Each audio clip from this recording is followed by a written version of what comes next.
सब यहाँ पर एक प्रतिनिधि के रूप में, और मैंने कहा कि हम उनके परिवार से मिलेंगे और इसलिए आज यहाँ पर हम सब पहुंचे हैं। हमारे साथ अमर बावरी जी हैं, भानु प्रताप जी हैं, रणधीर जी हैं, हमारे लोबिन जी हैं, सुनील सोरेन जी हैं, अमित मंडल जी हैं। हमने सबसे पहले उनके परिवार के लोगों से मिला, बातचीत की और सारी बातों को सुना। जो सबसे महत्वपूर्ण बात यह है कि यह जो सूर्या हंसदा का परिवार है, ये ललमटिया और डकेटा गांव का प्रधान है, जिसको माझी घर बोलते हैं, जो गांव का ट्रेडिशनल हेडमैन होता है। और ट्रेडिशनल हेडमैन होने के नाते सामाजिक दायित्व के साथ गांव के उन सारे लोगों के सुख सुविधा परंपराओं का निर्वहन करने के लिए एक जिम्मेदारी सामूहिक रूप से इस परिवार का होता है। और इसलिए सूर्या हंसदा का परिवार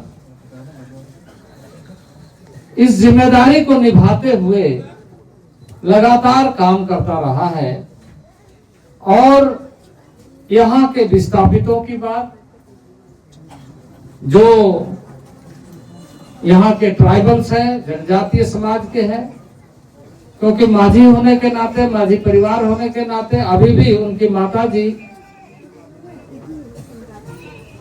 जो इस दायित्व को निर्वहन कर रहे हैं,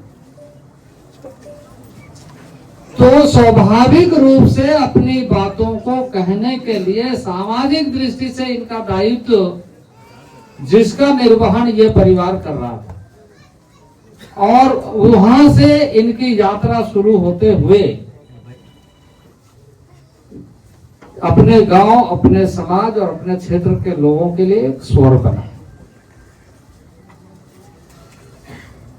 इनके खिलाफ में कई केसेस हुए, लेकिन अंततः गोतवा ऐसे 14 केस में जो इनके ऊपर में फर्जी केस लगाए गए थे, उसमें बरी हो गए। लेकिन ऐसे लोगों का साजिश इस परिवार के साथ और उनके साथ लगातार बना रहा। और यही कारण है कि जब भी कहीं कोई घटना घटती थी तो इनका नाम उसमें जोड़ा जाता। 27 तारीख को, 27 मई को, जिस दिन का एफआईआर इनके खिलाफ में होता है, उस दिन ये अपने बच्चे के जन्मदिन पर सारे यहाँ के लोगों के साथ में अपने घर में कार्यक्रम में उपस्थित रहता है। और उस कार्यक्रम में पूरी परिवार, पूरे लोग रहने के बाद एक फर्जी केस उनके ऊपर में लगाया जाता है और पुलिस उन्हें ढूंढने लगती है। इस तरह की कई केसेस इसके साथ होते रहे। ठीक है, केस हो रहा है, कोर्ट में मुकदमे चल रहे हैं, कोर्ट ने कई केसेस में, जैसे हमने कहा, एक्विटल हो गए। यहां तक पुलिस नहीं रोकी। पुलिस ने इस बात को भी, कोर्ट को भी धोखा देने का काम किया कि कोर्ट से कोई वारंट आज के डेट में उनके खिलाफ में नहीं है,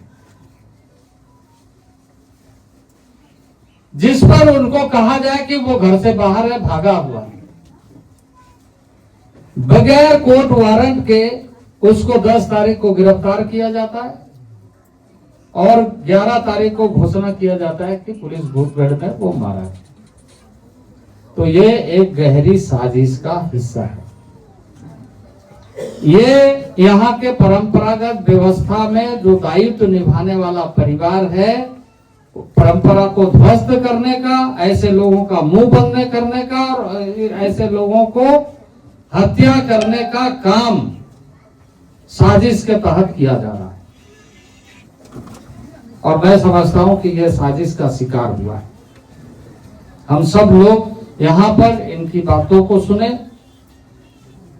और सुनने के बाद बाकी भी जो बातें सामने आई उससे सूर्या हांसदा के ऊपर में जिस तरह का आरोप लगा करके प्रशासन पुलिस ने मुठभेड़ का बात को कहा है, वह इससे साफ दिखता है कि उसका चरित्र अलग और पुलिस का कहानी अलग। यहाँ पर आप देखिए 350 बच्चे उनके प्रांगण में स्कूल बना करके वो फ्री फूडिंग लॉजिंग। अब यहाँ उनके अभिभावक लोग भी आए हैं, बच्चे के बाकी लोग भी पहुंचे हुए हैं। आप उनसे पूछे कि उन बच्चों को पढ़ाना लिखाना, आखिर पढ़ाता लिखाता कौन है?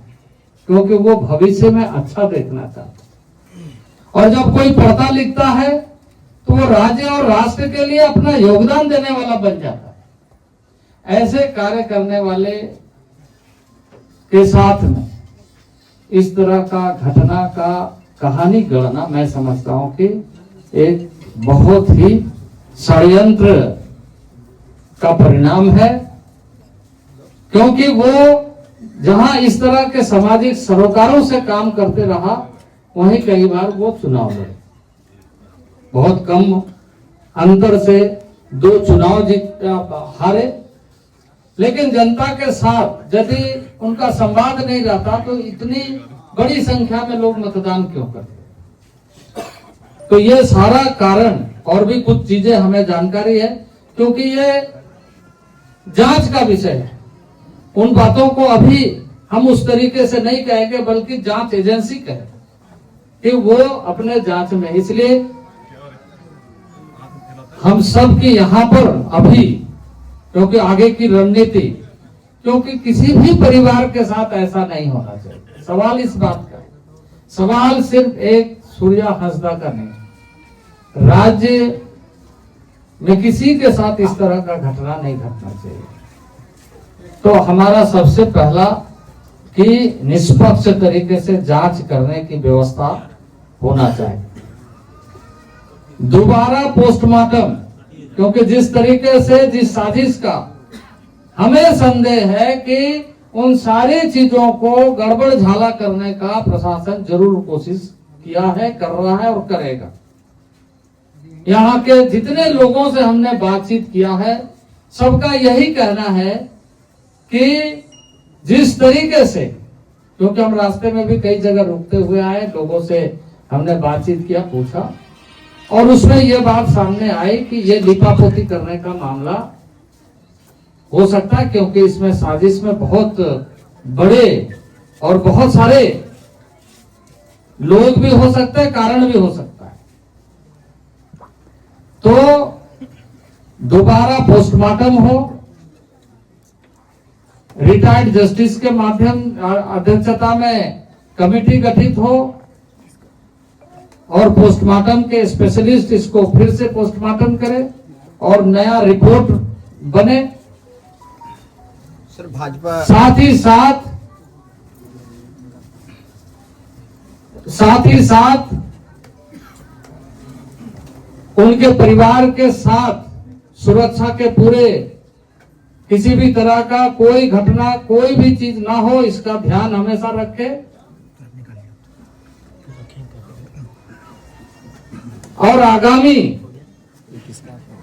दिनों के लिए पार्टी एक निष्पक्ष जांच जब तक नहीं होता है, अपनी रणनीति संगठन के तरफ से हम तय करेंगे, क्योंकि उन दबे कुचले सुदूरवर्ती क्षेत्र में रहने वाले किसी भी निरीह पारंपरिक व्यवस्था का जिम्मेदारी निभाने वाले किसी के साथ भी ऐसा होता है तो उसके साथ हम खड़ा रहेंगे।